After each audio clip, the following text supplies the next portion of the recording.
Well, it is the new year and kids are heading back into school and really reaching the end of their first semester. And a lot of districts across the state are having to make difficult decisions about how they're moving forward. And joining me now is Lori Higgins, longtime education reporter in the city and now the bureau chief for Chalkbeat Detroit. Lori, it's good to see you. Happy New Year.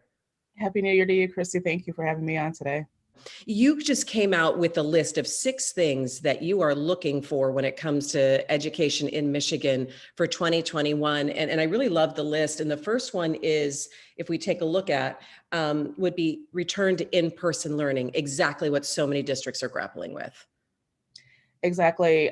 This week, schools came back and, some came back to in-person learning for the first time in, a few weeks or a couple of months. And some are playing a waiting game because we don't know right now what kind of spike we'll see from the Christmas holiday if people spend a lot of time with relatives and so, people are playing a waiting game. You have districts like the Detroit School District they were supposed to come back on January 11th, and they've delayed it until February because the positivity rate in the city is still higher than their threshold. They generally are looking at a 5% positivity rate, and it's about a little over 6% right now. So, these are really difficult decisions for districts because kids aren't necessarily thriving in virtual schooling, and they know that face-to-face works best for most kids, but they're also dealing with safety concerns that staff are raising and some parents as well.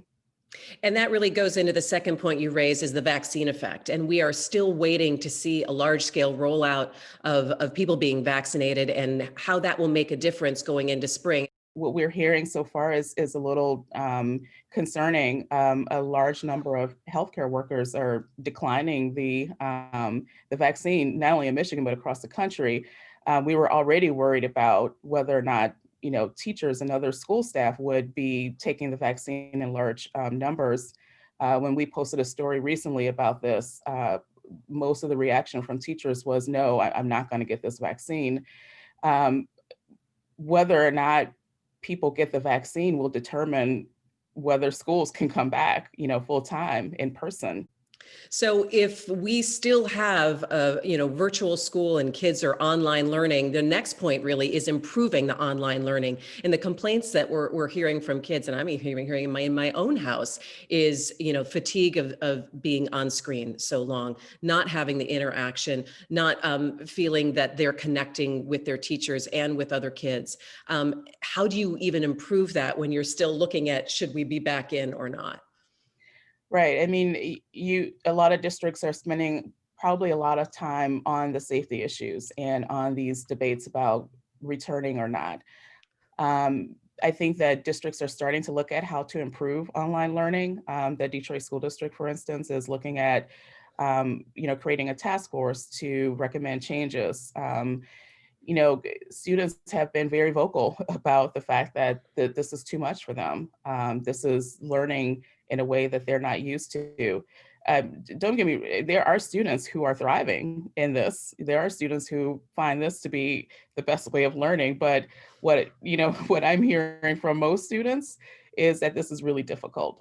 Looking at the next point you made, will students return? They are down 53,000 students across the state, and over 10,000, Lori, are unaccounted for, meaning they don't even know where those students went.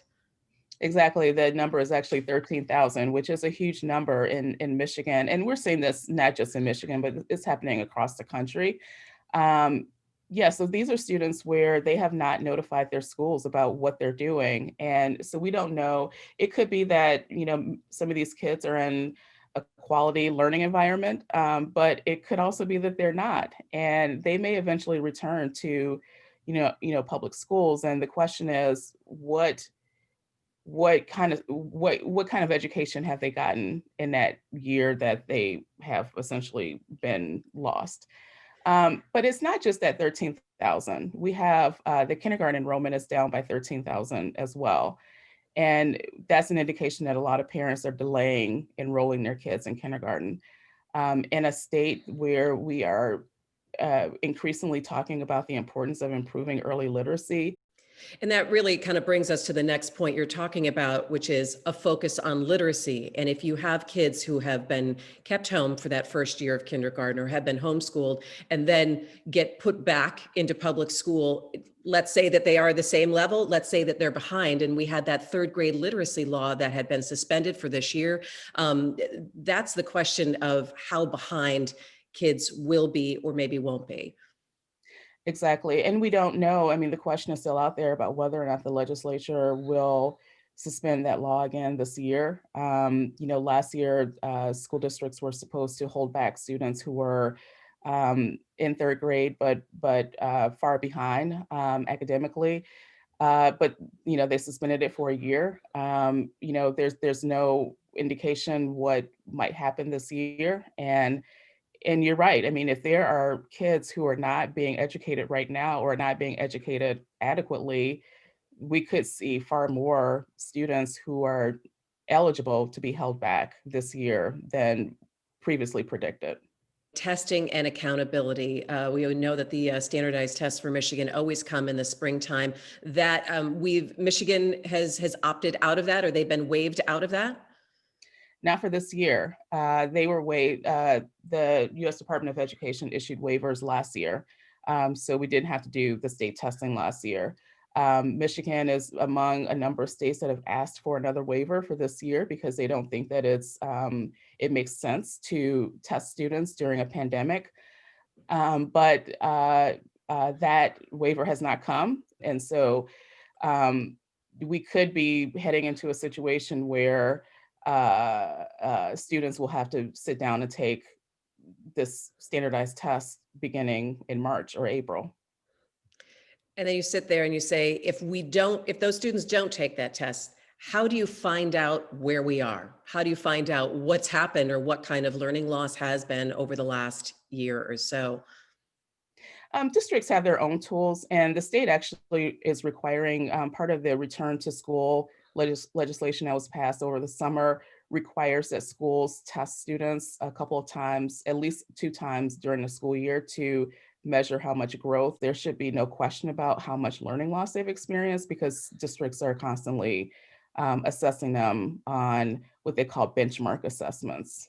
You can find more at onedetroitpbs.org or subscribe to our social media channels and sign up for our One Detroit newsletter.